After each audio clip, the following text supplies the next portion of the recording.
रिया तब तक मूर्तिवत खड़ी रही जब तक उसकी आंखों के सामने आरव शत्रुओं के घेरे में नहीं आ गया। वो चाहती तो एक पल में आगे बढ़कर उसकी रक्षा कर सकती थी, पर उसके कदम जड़ हो चुके थे।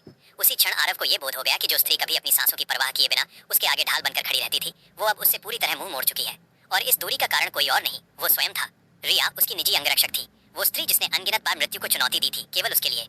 आरव ने उससे वचन दिया था कि जिस दिन वो परिवार का मुखिया बनेगा उसी दिन रिया को पत्नी के रूप में सबके सामने स्वीकार करेगा। किंतु जिस दिन वो मुखिया बना उसी दिन उसने एक प्रभावशाली घराने की मीरा से विवाह की घोषणा कर दी। रिया उसके जीवन में बस एक छाया, एक छिपा हुआ संबंध बनकर रह गई। ये रिया के लिए घोर विश्वासघात था। फिर भी उसने कोई हंगामा नहीं किया, कोई शिकायत नहीं की। वो शांत भाव से उससे अलग हो गई।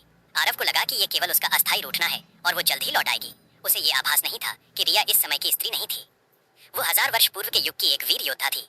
उस युग में उसका प्रिय राजकुमार युद्ध भूमि में उसकी रक्षा करते हुए वीर गति को प्राप्त हो गया था। असहनीय शोक और टूटे हुए हृदय के बीच एक रहस्यमयी घटना घटी और रिया समय की सीमाओं को लांघकर भविष्य में आ पहुंची। वहीं उसकी भेंट आरव से हुई जो हूबहू उसी राजकुमार जैसा प्रतीत होता था। रिया ने उसे उसका पुनर्जन्म मान लिया। इसी विश्वास में उसने स्वयं को पूरी तरह आरव को समर्पित कर दिया। वो उसकी ढाल बनी, उसकी तलवार बनी और हर संकट में सबसे आगे खड़ी रही। किंतु जैसे ही आरव सफलता की ऊंचाइयों तक पहुंचा उसने रिया को पीछे छोड़ दिया। उसके लिए रिया का त्याग करना सरल था।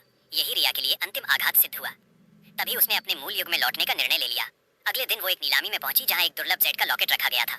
कहा जाता था कि वही लॉकेट समय के द्वार खोल सकता है। वहां मीरा भी उपस्थित थी और उसने जानबूझकर रिया से प्रतिस्पर्धा शुरू कर दी। रिया ने ऊंची बोली लगाकर लॉकेट जीत लिया, पर तभी आरव वहां आ गया। उसने रिया के सभी भुगतान साधन रुकवा दिए और मीरा की इच्छा पूरी करने के लिए लॉकेट उसे सौंप दिया। बाद में उसने रिया से कहा कि वो भविष्य में उसकी भरपाई कर देगा। रिया ने मीरा से विनती की कि वो लॉकेट लौटा दे। तब मीरा ने एक भयानक शर्त रखी, उसे एक भूमिगत मुक्केबाजी मुकाबला जीतना होगा जहां जाना मृत्यु को आमंत्रण देना था। आरव ने रिया को रोकने की कोशिश की पर उसने शर्त स्वीकार कर ली। मीरा ने छल किया, उसने लॉकेट को तोड़कर फिर जोड़ दिया और रिया के सामने घातक योद्धा उतरवा दिए। वह चाहती थी कि रिया वहां से जीवित न लौटे, किंतु रिया की युद्ध कला अद्वितीय थी। गंभीर रूप से घायल होने के बावजूद वो विजयी हुई।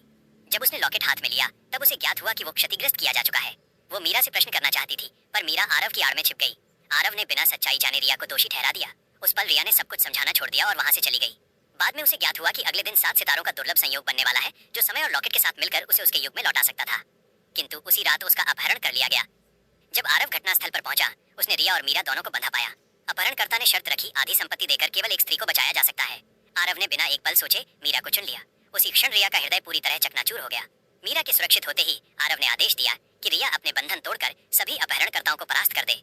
रिया ने रस्सियां तोड़ दी पर आरव के लिए नहीं, क्योंकि उसी क्षण 7 सितारों का संयोग आरंभ हो चुका था और तभी आरव को अपने पूर्व जन्म की स्मृतियां लौट आईं, उनका प्रेम, उनका बलिदान और उनका साझा अतीत। लेकिन तब तक